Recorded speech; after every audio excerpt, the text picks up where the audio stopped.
And tonight, Otis has been given exclusive behind-the-scenes access to a design team that have incorporated this real-life innovative tech into a virtual reality.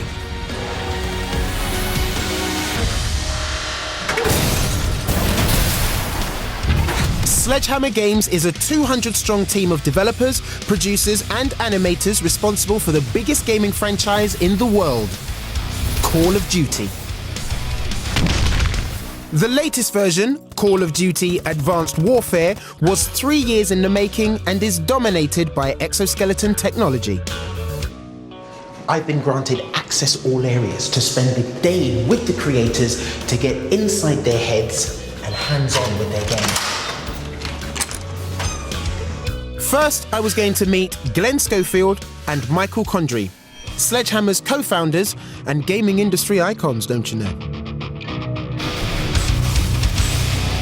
I know you've employed a lot of cutting-edge technology in the development of this game, is that right? It is. Yeah, it's been exciting. 3 full years to build the engine and the tech to deliver world-class production values, focused on the new technology of the Xbox One and PS4. There's also advanced tech featured in the game. Yes, we've got hover bikes, and we have directed energy weapons, walking tanks, and of course we have the exoskeleton, which is the heart and soul of the game. Everything based on science, not science fiction. Yeah, if we couldn't find the research or the actual prototype today, it wouldn't go in the game. Throughout the production, Sledgehammer worked closely with military technologists to research the world's most advanced exoskeleton systems.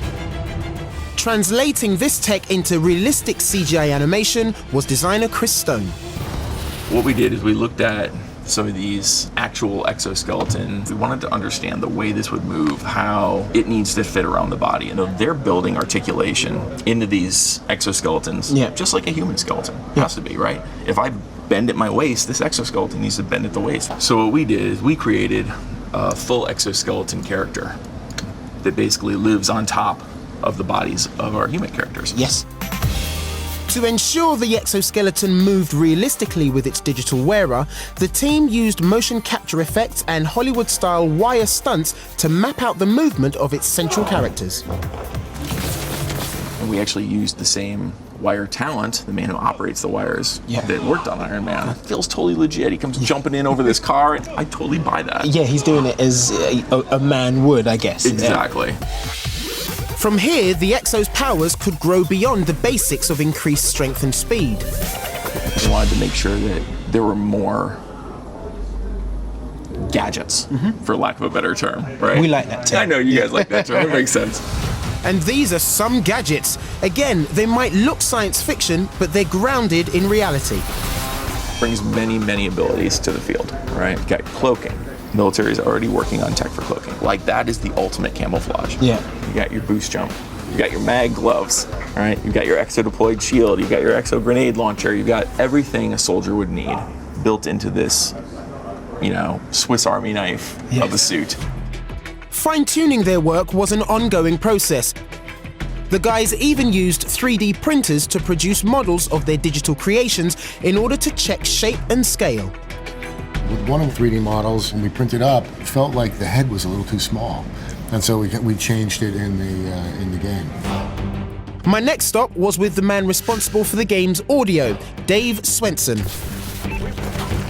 In a video game, the audio really helps because the sounds we're using are real sounds, right? When there's a helicopter flying by, I wouldn't record a real helicopter. I recorded jets, I recorded real explosions, right? I think that realistic element helps the player to feel immersed, right? And Dave had a very special job for me. We're gonna give you the chance to actually build a sound effect, a Call of Duty sound effect, right? Excellent. It was for one of the key exoskeleton abilities, boost jump. We wanted to create a sound that sort of had this concept of sort of explosiveness. It's going to push the player off the ground. And I actually had a nail gun and a compressor that I used to remodel my house. And I felt every time I shot the gun, I was like, oh, that's the really cool explosive air sound that comes out. Soon I was set to become Otis Dealey's sound effect artist extraordinaire. Perfect. That sounded great. Awesome. But Dave had some added effects to build up my sounds. So what we're going to do is start adding some plugins to these to process them a little bit, right? Distortion. Fireworks. Now we're starting to get a little bit more futuristic. futuristic. And then a blowtorch. when we add them all together, That's my boost jump. Again. After a day with the creators, I was gagging to get my game on. 5 seconds. Here we go. In a secret Sledgehammer bunker, I was handed an Xbox One controller and let loose in an epic 12-person multiplayer melee. That was my sound effect. The boost. Ice fall. Me and my Exo were kicking so much ass, I felt like renaming the game Call of Duty. I do feel like a badass. Dude, I wish you could have squeezed me in your suitcase and taken me to San Francisco. It really was. Great stuff. Yeah, thanks, Jace. It really was a fascinating trip, and the access that we were granted was second to none. Yeah. It was important that they took the game to a level that wasn't so far-reaching that it wasn't believable. So everything you're seeing the exoskeleton doing won't have people playing say, no, that's impossible. It's believable stuff that's going on. It's going to be really interesting because, you know, the Call of Duty crowd are a hard group of people to please. Yes, so, they are. you know, but I'm loving this.